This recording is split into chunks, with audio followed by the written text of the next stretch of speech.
Welcome to the Money Answer Show with host Jordan Goodman. Whether you are starting out, deep into your retirement, or somewhere in between, the Money Answer Show has the know-how to help you. Now here's your host, Jordan Goodman. Welcome to the Money Answer Show. This is Jordan Goodman, your host. My guest this hour is Michelle Schneider. She likes to be called Mish, so we're going to call her Mish.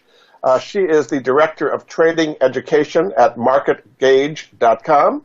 She's also the author of a new book called Plant Your Money Tree, A Guide to Growing Your Wealth. Welcome to the Money Answer Show, Mish. Thank you, Jordan. Nice to be here. So you have a very colorful background, so just briefly tell us how you got into the whole financial world and how you got to where you are today. Okay, well, I actually started out in life doing everything my parents told me to do. I was very good in school, so they told me I should become a teacher, that I should get married, and that I should live about 20 minutes from where they lived. And so I was a dutiful daughter, and I did all of that. But I actually realized pretty short order that the life that I was creating for myself was their version of it and not mine. So I moved away from them into Manhattan. I separated and divorced from the first husband, but I was still working as a teacher, and I had this very auspicious happening during the Yankees World Series a while back. This girl came to my door, and she asked me if she could borrow something because she was having a party for the World Series.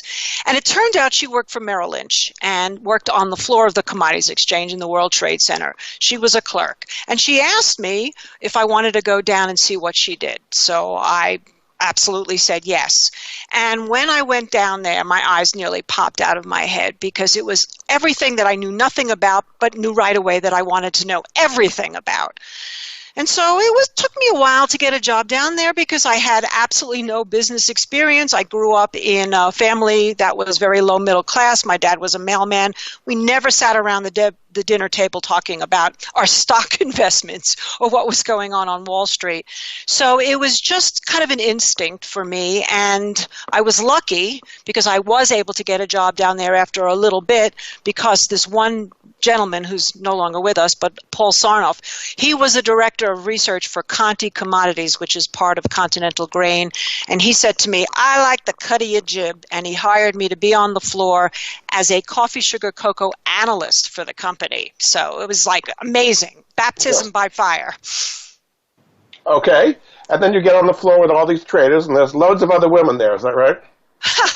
No, there were very, very few women. I mean, back when I first got hired, there was this awareness of breaking the glass ceiling and trying to get some women down there. But basically, there were maybe in terms of women that were actually working as brokers in the pits, there was only a handful. So what did you learn from working in the pits, and what did you like about it? Well, first of all, I'm kind of ADD, so for me, being on my feet and having a lot of stimulation was an environment that I could really thrive in, number one. And number two is because I played basketball all throughout my life, high school and college basketball, I was kind of physical to begin with. I knew how to weave my way in and out of things. And I was really good in math, particularly pattern recognition, geometry in school. So I called upon all of that, and really what I loved about it was that I went from being in an institution my whole life, I mean literally going from being a student to being a teacher, to now all of a sudden I was in the pulse of the entire world right there at my fingertips. And man, was it an education, both from an economic standpoint, from a world geopolitical standpoint, and also really understanding how men operate. So one of the things you caught on pretty early was charting, is that right? And they allowed you to bring your charts into the pits. Tell us about that a little bit. Well, first of all, the necessity being the mother of invention.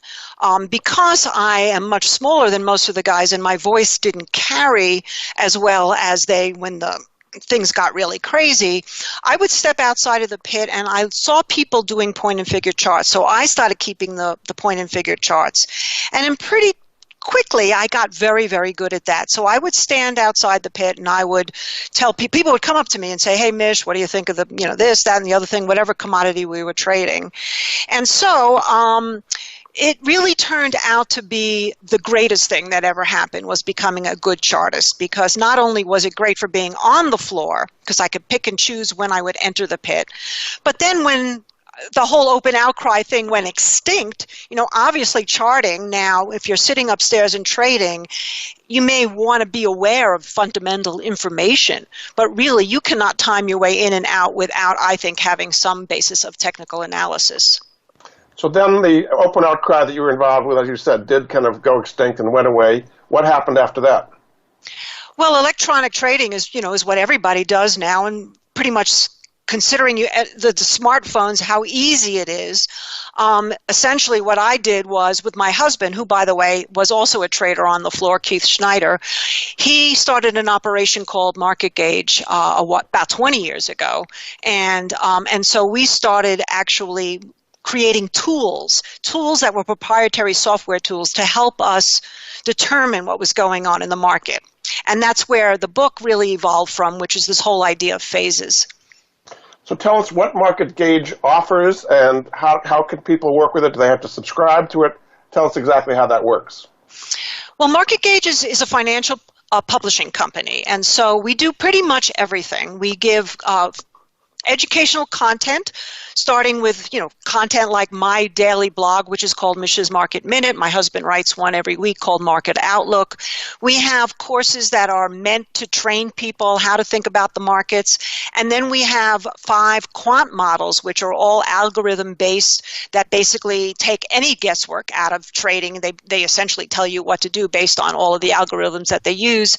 And then we have a discretionary service, which I run, which is essentially do what I do or learn what I do, and that's basically Mish's Market Minute Advantage. And we have tools. We still have a lot of tools, really great tools that can pretty much tell you what's going on a daily basis, from what is changing a phase to a product we called Big View, which gives you all these ratio charts, tells you what are the leading sectors, the leading stocks in that sector, what's going in counter, etc. So is this only for short-term trading, or if somebody wants to buy something for a longer term, can they get some value from Marketgage? I'd say both. I mean, if you want to be a short-term trader, we have a lot of courses, and we do some videos that come out based on day trading, one called the AM Trader, for example. But if you want to be a longer-term trader, our quant models are not meant to be active. They are meant to put you in a position and carry the trend. So like, for example, the gold miners, they have been in the gold miners for months and months and months in one of the particular models. And that's because the trend is still up, and it's designed to be able to sit through some of the volatility but keep you in unless the trend actually turns around. So you're giving out signals. You don't actually do the trades for people unless you have the discretionary account. Is that right? Well, yes, but we also have a registered investment advisory company called MGAM, Marketgage Asset Management, which my husband is in charge of. He's the RIA. And so if you want, we take money, and then that is used, basically follows the models with a little bit of discretionary trading. But all the models are based on the principles that we've learned from the floor.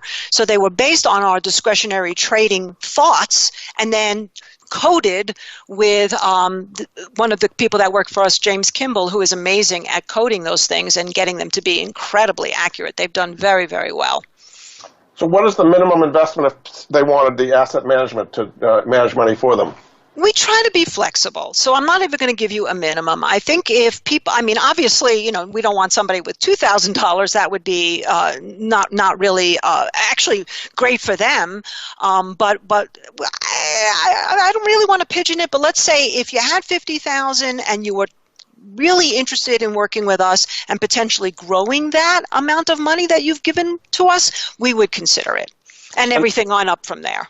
What kind of performance has it had compared to the market indices? Oh, my goodness. Well, let's see. I wish I had that right on the top of my head here. Well, I could find out for you, but basically I know, like, for example, we have what we call alpha rotation model.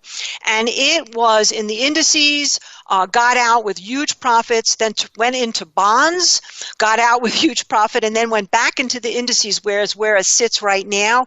And I'd say that's probably up about 38% this year, but I would have to double check on that. Yeah, but in the long run, the model has outperformed the market, is what you're saying. Absolutely. The model's been in place actively for several years, and when back tested, even going back before the crash in 2008, we have basically outperformed the market almost every single year. And for somebody who doesn't have a lot of background in trading and all this stuff, as you didn't when you started this whole thing, is it something they could learn about and actively participate in, or is it kind of too overwhelming? Well, again, it depends on where you go. What my service is, Mish's Market Minute Advantage, is really meant for people who aren't experienced in investing but want to learn. And so what I do is I give trades and I give alerts for those trades, but I also teach. I have 2 videos I do every week where basically it's like you're sitting next to me and looking at my screen and seeing how I put things together. I am very active on social media. I answer a lot of questions. I have an email that I respond to when people email me. So I'd say that if you are brand new, we are a really good source because we have everything soup to nuts from the novice to the extremely experienced. Very good. So tell us about the book a little bit. What was the reason to do this book? There are so many books out there about investing. Well, the reason why I wrote this book is I have a pretty unique background. First of all, I was a special ed teacher, and what I did do in the mid-90s was I went back into education for a while, which was interesting because after spending 13 years on the floor, I wasn't exactly like I was when I was a young girl. I had major world knowledge, and I was now primed to solve problems. So when I went into the school, I got very, very involved with inclusion because the law had changed with the Individuals with Disabilities with Education Act, and the law stated that kids with disabilities needed to be in the general education environment 80% of their day, which was very challenging for special ed teachers and for general education teachers because they were including kids, some of whom who had very significant disabilities. So my job was to, I'm sorry, I'm shushing my dogs, trying to keep them very quiet. My job was to modify the curriculum. So that meant if I had a kid, say, with Down syndrome, in a biology class and they were learning about cells, I would figure out what part of that lesson could that child actually participate in, and whether it was very rote, just labeling 4 parts of a cell, what have you. The point was to keep that child in the classroom with their peers, okay? So I had that sensibility in my mind. I also had the floor trading experience, which is unique because not only, as we said before, is it extinct, but if you look at the entire world population of how many people actually traded on the floor, it's very few compared to the amount of people who actually invest. And then I've had my 10 years of experience teaching people about the markets and how to trade. So I put all of that together, and I came up with what I thought would be the most basic way for people to be able to understand how the markets work and how the economy works. And that's what I did through these 6 phases. And we're going to get into that after this next break. Okay. This is Jordan Goodman of the Money Answer Show. My guest this hour is Michelle Schneider. She calls herself Mish. She is the Director of Trading Education at Marketgage.com. So you can find out more at Marketgage, spelled Gauge.com. Her other website is moneywithmish.com, and you can find out more about her book, which is called Plant Your Money Tree, A Guide to Growing Your Wealth. We'll be back after this. You've been listening to the Money Answer Show with Jordan Goodman. If you have a question for Jordan or his guest, please call us now at 866-472-5790. That's 866-472-5790. Now back to Jordan. Welcome back to the Money Answer Show. This is Jordan Goodman, your host. My guest this hour is Mish Schneider. She is the author of a new book called Plant Your Money Tree, A Guide to Growing Your Wealth. She is also the Director of Trading Education at Marketgage.com. You can find out more at her website, marketgage.com, or also moneywithmish.com. Welcome back to the show, Mish. Thank you, Jordan. So the concept you've come up with in the book and everything about your research is what you call market phases. So before we get into the 6 different market phases, just kind of tell us what a market phase is and how you can use it to make good investments. Well, I liken it to a compass. If you are, now everybody has a navigation system, so we can say compass or navigation system, but let's go a little old school to a compass when you actually had to either look at a compass to see if you were going north, south, east, or west, or somewhere in between. The phases work in the same way. They give you 6 different directions that any instrument is always in, whether it be a currency or an index or a sector or a particular stock or a commodity. Everything is always trading in one of those 6 phases. And so essentially, what we look at is what does that mean when it's in a particular phase. And not, by the way, in the book just about investing, but also if your kid is going off to college, what should he or she major in? What is trending well? What's in more of a positive phase versus something that may be dying on the vine? You want to change careers. Where should you go?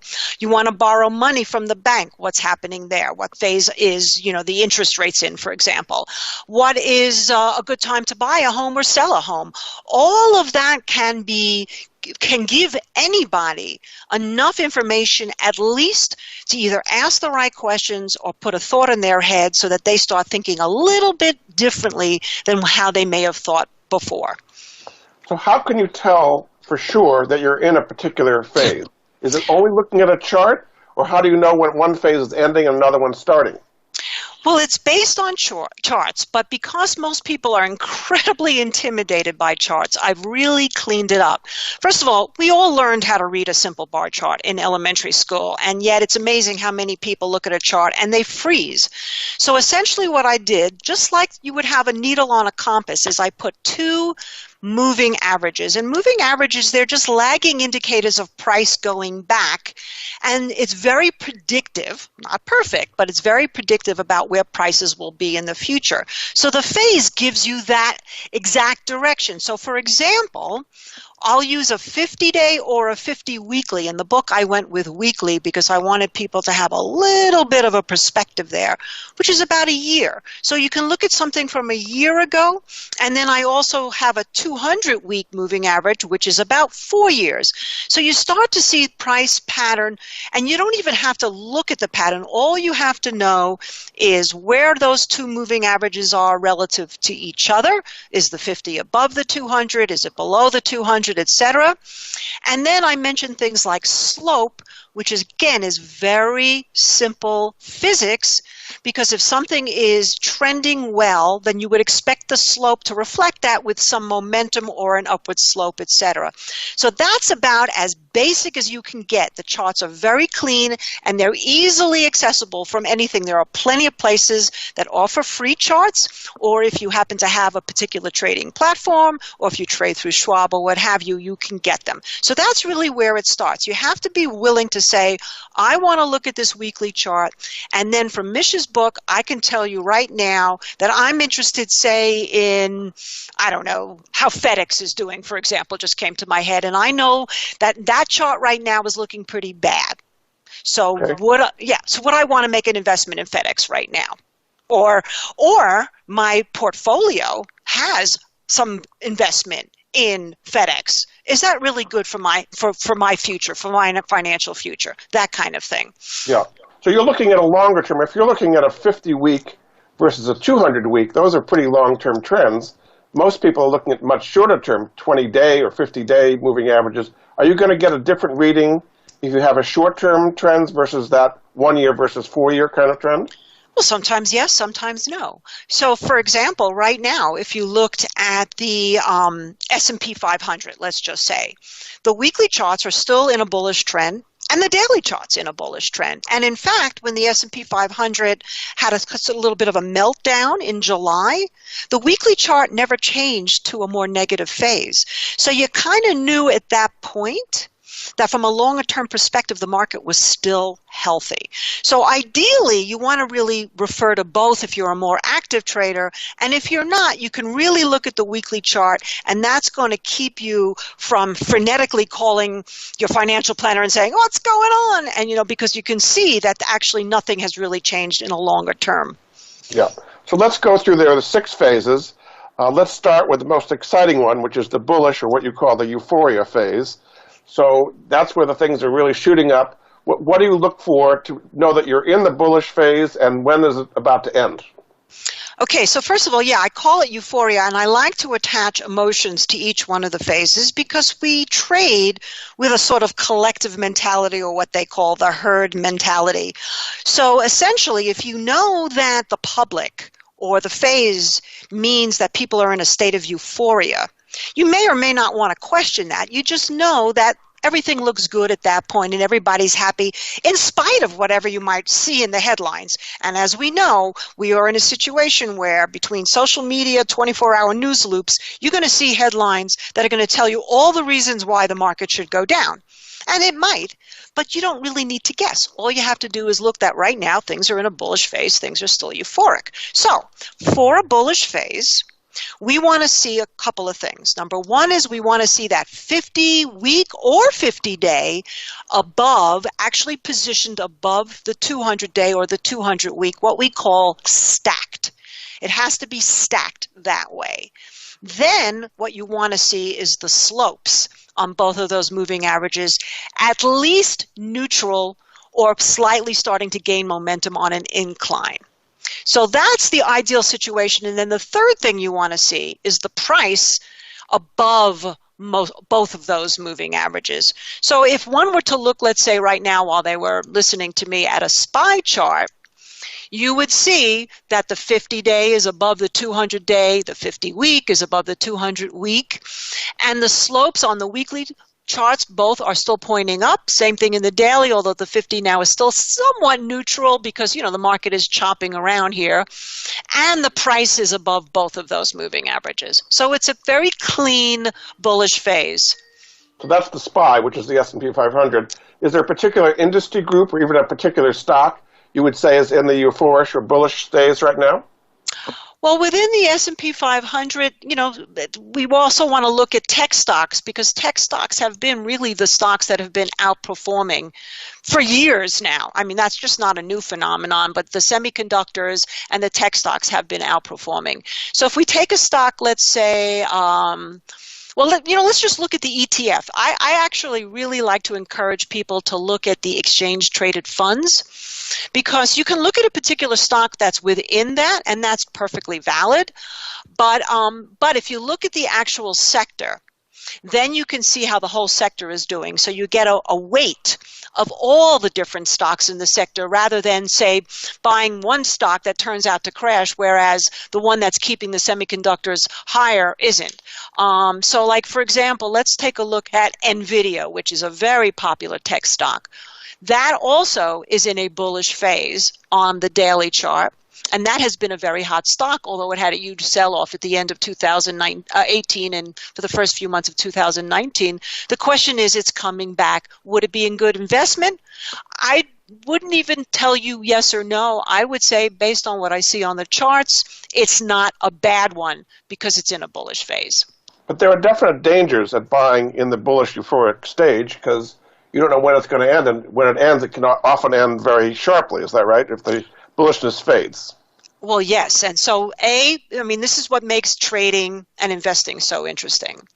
Number one is there's a time of when to get into a stock. And the best time, or in any instrument, the best time is when it's actually changing phases. So that's what we call at an inflection point. So, for example, when the S&P 500 started after let's go before the crash that we had in December.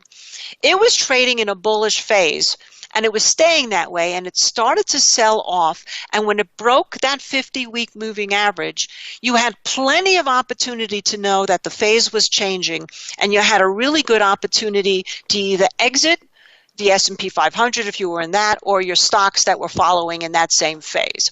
And the same thing happened on the way down. What you want to do is you want to get back in when it's clearing. And the reason why is you want to control your risk. And this is something that there are two things that most people do not understand about trading. Even some very sophisticated traders, by the way. A is risk, reward, and B is position sizing.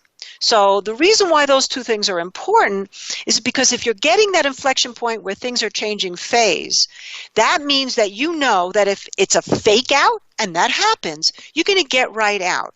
If you're buying and you're going to lose a little money, but when you catch it right, you're going to make a lot more. I mean, this is a game where you can't say you'll never lose. That's just BS. You're going to lose. The idea is to lose a little and to follow a trend. What happens with people, and this is just because we're programmed this way since caveman time, is we are much better at failing than we are succeeding. And so we tend to hold on to our losses way too long, and we cut our wins way too short. And so that's something that what this does is, it's the wind at your back. If you're in a phase, you get in as a good inflection point. It doesn't stop you out because it's going to continue and it's going to gain in that momentum. It's going to tell you to keep in that trade until certain parameters change. And the second thing I mentioned was position sizing. What happens is people will add to losers. So they develop these big positions in their losing trades. They get killed. And then when things are going in their favor, they start taking profits because they can't believe they're making money. And now they're left with this little teeny position that can't possibly make up for any big loss they may have just had when they were wrong. Very good. Okay, we're going to take another break. This is Jordan Goodman of the Money Answer Show. My guest this hour is Miss Schneider. She is Director of Trading Education at Marketgage.com. You can find out more about her at Marketgage.com or moneywithmish.com, and also find out about her book, Plant Your Money Tree, A Guide to Growing Your Wealth. We'll be back after this.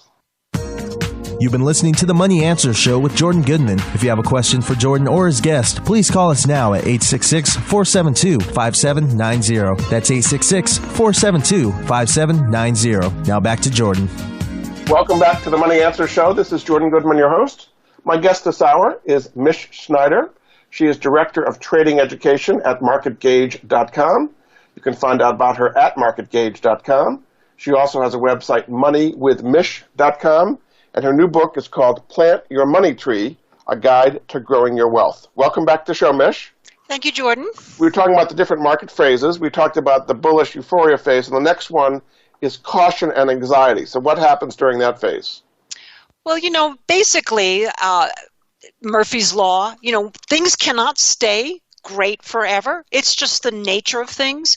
So eventually something will hit the tape, something will hit the economy, or some geopolitical situation will happen, or some weather situation will happen, and so the market will start to sell off. And that is what happens after a bullish phase. It goes into what's known as a caution phase. And yes, people start to get a little anxious because they've enjoyed such great profits throughout the bullish phase, and it seems so easy. Oh, just buy anything, it goes up. And wait a minute, all of a sudden that's not happening. So that's a time where it should be taken exactly for what it means, caution. Not necessarily run for the hills, but at least start paying attention before you either continue to buy a lot of equities, or if you're looking about maybe protecting yourself, how can you do that, etc. And what so would be an example today of something that would be in the caution phase? Okay, a great example, that's something, let's look at Facebook, right? Everybody knows about Facebook. Obviously, Zuckerberg has been in, is it Zuckerman or Zuckerberg? All of a sudden. Yeah, I'm blanking on his name. Wow, that's terrible. Sorry. Anyway, if you look at that stock, I mean, you want to talk about, a political football type of stock. That's been a classic example. And up until, it crashed earlier in the year, and then it started coming back in 2019, just like every other stock did, and it peaked out in actually July. Since July, it has sold off, and it went under that 50-day moving average. And now I'm looking at a daily chart. So what do we know? We know that people who were invested in Facebook started to have some anxiety about all of the different problems that Facebook has been having and all the attention, negative attention it's been getting from the media and from the administration. So there's a great example of a caution phase. Does that mean Facebook stock's going to go down and never return? No, because what happens is the phases are cyclical, but they don't always follow in that perfect cyclical or clockwise fashion. So it would just tell you that maybe that's not a really good time to invest in Facebook, number one. And number two is, when would I invest in Facebook? Well, if the caution phase turns out not to be anything too dramatic and it goes back into a bullish phase, there's that inflection point I'm talking about where you would have the tightest risk if it actually reversed. Let's go to the next market phase, which is what you call distribution or fear. What is that one like? Well, now, let's say the caution phase actually gives you no reason to have any good news for whatever that is. Let's talk about what happened in October 2018. We really went almost like an express train from a bullish phase to a caution phase into a distribution phase. And what happens in a distribution phase is literally people start to have fear in the market, and they take their money, they literally distribute their money out of equities into cash or whatever is the perceived safety play at that particular time. And so again, we can recover from there, but if things go from bad to worse, it's another good opportunity for people to go, yikes. And who cares what's going on? This, so that, you or the should sell. If you're entering a distribution state, you should probably sell to avoid further losses. Is that right? If you haven't been paying attention in the caution phase and that was accelerating and you finally tuned into the distribution phase, yeah, you probably should consider selling or at least not buying. Okay. And the next phase is bearish. That's what you call despair. So what goes on during that phase? Well, now basically we really hit the skids, so let's look at some of our classic periods of a bearish phase. 2001, dot-com bubble. 2008, Lehman Brothers and the mortgage debacle. That's really when now all of a sudden people start to pay attention. People who think that the market's always going to come back go, oh, wow, what if it doesn't? I better get out. And so what happens is it's almost like a self-fulfilling thing with the bearish phases because the selling starts to really accumulate and then everybody gets out. And very often, unfortunately, the public will sell at the lows. Financial planners who are only paid to buy will sometimes sit through the bearish phase until their very jobs are threatened. And so it's really a time where volatility picks up and everybody gets kind of sad. Let's face it, this is America. Everybody likes to see things bullish. But in retrospect, you call it a capitulation, is a good time to buy, even though it might be difficult emotionally. You should try to buy into a bearish despair moment? No. Okay. That's called buying a falling knife. You never want to do that. I mean, let's look at the last two major. I don't even want to count the one in 2018 at the end because we had the Powell flip and everything went right back up. So that was a very short-lived time. But, a lot of people who've been trading for less than 10 years don't even know the damage that can be done in a bear phase. So if we look, let's say, at 2001, when we peaked in the price in the S&P 500 was about 160. Within a very, very short period of time, within 2 years, it literally halved. It went down 50% the market. If you kept thinking that it can't go down any further and you kept buying, you got killed. Yeah. So you don't want to do that. And then let's look at the one in 2008. From the peak, it dropped over 57% from its peak to its valley. So again, you could have gotten killed if you kept buying thinking that it was over. So this is where our compass comes back in, and we can go to the next phase. So what would it be an example of something today that's in bearish despair phase? Let me see if I can find a good one here. Well, let's look at, some of the Chinese stocks like Baidu. Mm-hmm. Baidu is in a bearish phase, has been in a bearish phase on every time frame. And when I say every time frame, I mean on the weekly chart, on the daily chart. I keep seeing people who are saying it's going to be bottoming, it's going to be bottoming. It even tried to fake out and bottom for a while, and now it's back down today.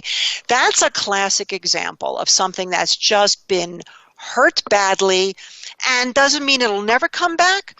But if you start buying it on the basis that you think it will without a compass, again, you can lose a lot of money. And then the next phase is what you call the recuperation or hope phase. So what turns from the bearish into recuperation? Okay, so let's look at one of my favorite stocks, actually. And by the way, in the book I cover where should you be looking for things to buy, whether it's something you like, using a consumer instinct like what Peter Lynch made famous in the Fidelity Magellan Fund, or whether it's a mega trend that you like to follow. And in this case, DDD, which is 3D Systems, is in a mega trend that I think is only in its infancy, which is 3D printing. I really believe that 3D printing is not cost effective now, but as it becomes more available to the retail space, it's going to explode. So I watch this stock very carefully. And this stock entered into a bearish phase a while ago in October, and it never recovered with the rest of the market until more recently.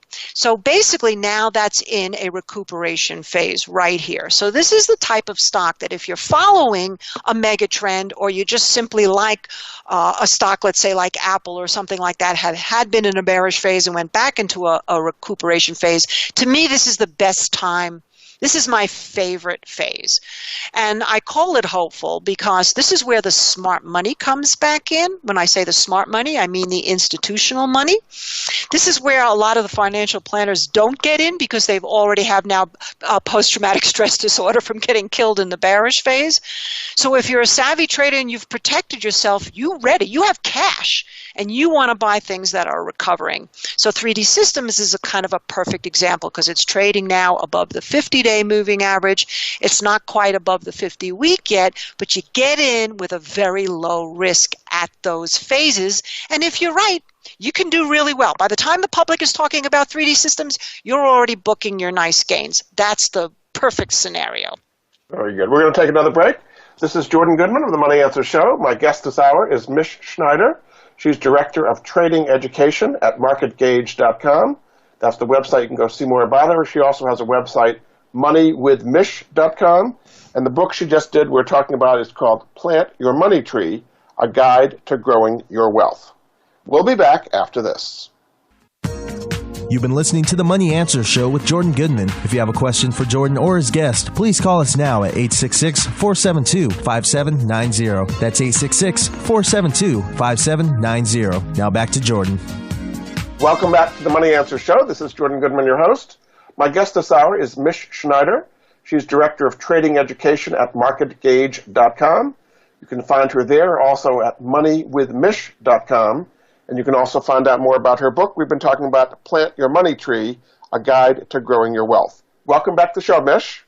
Thank you. So we've talked about 5 of the 6 phases, the bullish, the caution, distribution, bearish, recuperation, and then the last phase is the accumulation or optimism phase. What happens in that phase?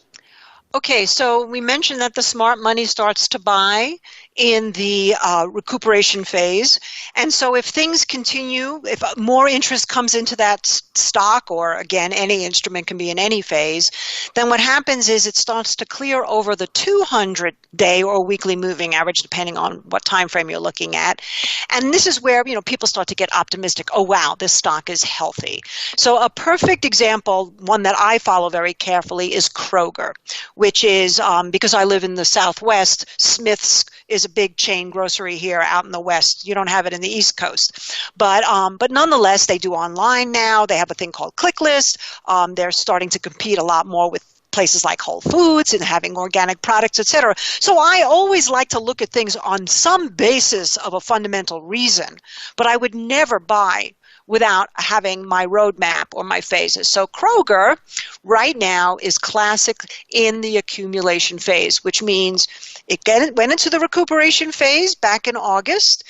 It continued to go up. Now it's cleared the 200. It's just about to clear above in the 50 weekly, so it still hasn't gone into a recuperation phase in the weekly. And this is where you kind of put two and two together. So you say, okay, it's doing well, it's accumulating on the daily. I just want to see a little bit more confirmation that people really want to buy this stock when it clears the 50 weekly. And now you've got yourself a trade and a very manageable risk. Very good. So that's the market phases for individual securities or indexes or commodities. What are some of the more global things that you look at in making decisions on where to advise people in putting their money? Well, when you say global, let's change that word to macro. Okay. So Stanley Druckenmiller, famous hedge fund billionaire, even before I knew this about him, but he has been interviewed lately, and he said he looks at the inside of the market, and that would be the small caps of the Russell 2000, transportation, and retail, brick and mortar retail. Those are three of my economic modern family that I have created years ago. And essentially, what I've done is I've looked at what I think has the biggest influence, or at least is the biggest predictor of what's happening not only in the U.S. economy, but how that's going to impact the market. So my economic modern family is my macro view. So for example, the Russell 2000, which is the small cap stock, that's 2,000 stocks, all in the United States. Of all the four indices, I think is the most valuable, and I'm so happy to know that Druckenmiller agrees with me, in terms of saying, hey, what's really the health of the market? We have a lot of recession predictions, and then we have others who think the market's going to continue to go up. Well, I wouldn't base that on the S&P 500. I would base that on what the small caps do, for example. Then brick and mortar. What is it telling you today? What is the Russell 2000 telling you today? Today, it's actually recovered from what looked like it was going to be in some trouble last week. It's in a range, though, but it's doing better than what it was doing, yet it's still way lagging behind, say, the S&P 500, which last week made a new all-time high. This is nowhere near that. Right and now. The other two, the retail and transportation, are not doing very well right now, right? Exactly. So actually retail, and when I say retail, I don't mean online retail. That's a small component of it. I mean brick and mortar retail, because that's really 70% of the gross domestic product of the United States economy. That's gotten killed. And on a weekly chart, it's in a bearish phase, but on a daily chart, it's in a recuperation phase. So there again, that's information for people. You want to buy retail stocks? Wait to see who's right. Is the recuperation phase going to fail again and go back into a bearish phase like it's showing on the weekly? Or will the rest of the market pull this up and get this back into a healthier phase? In which case, along with the Russell 2000, you have to assume is a pretty good sign for the U.S. economy, again, no matter what the talking heads are saying, because they're just opinions. And then the other one you were mentioning, transportation, that actually had gotten killed, and that actually has come back. So if, let's say, the Russell 2000 is the supply side of the economy, this is the demand side. This is how goods are moving in the country, planes, trains, and automobiles. And this goes back to Charles Dow. I mean, we're talking ancient history here. This is the Dow theory. This is the new version of the Dow theory, basically. This is the new version of the Dow theory. Really, essentially, if you want to put it together, it's the cyclical and non-cyclical aspects of the U.S. economy done through this economic modern family, which I created characters for. Characters that are cartoons, characters that are dolls, characters that I've dressed as and performed as. Okay. So a lot of people are hearing things on CNBC and they're reading the newspaper. There's a lot of gibberish out there all the time. What are they supposed to make of all that when they see these different phases? How are they supposed to decide what to move on when they just see so many opinions all the time?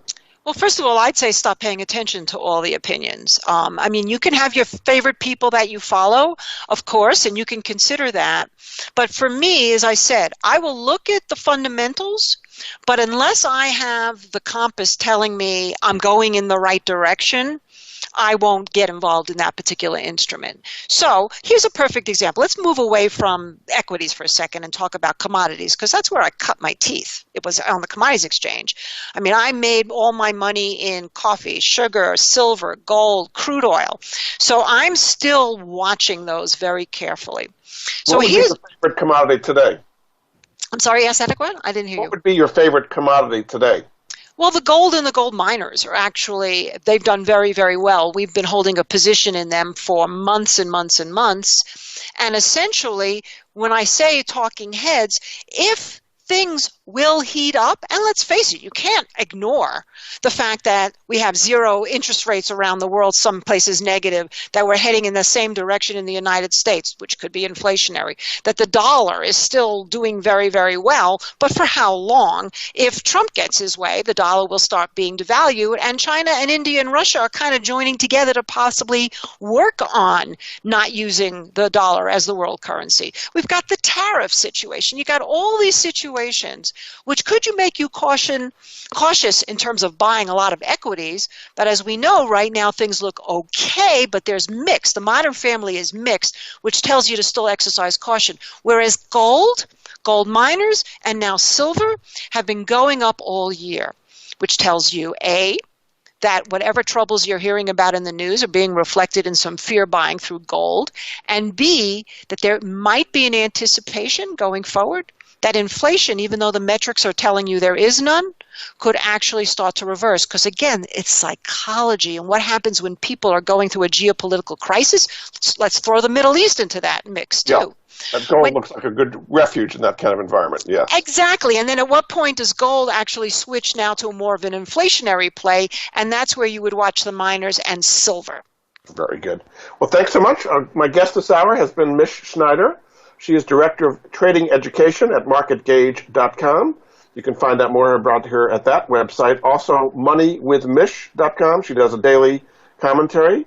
And her latest book is called Plant Your Money Tree, A Guide to Growing Your Wealth.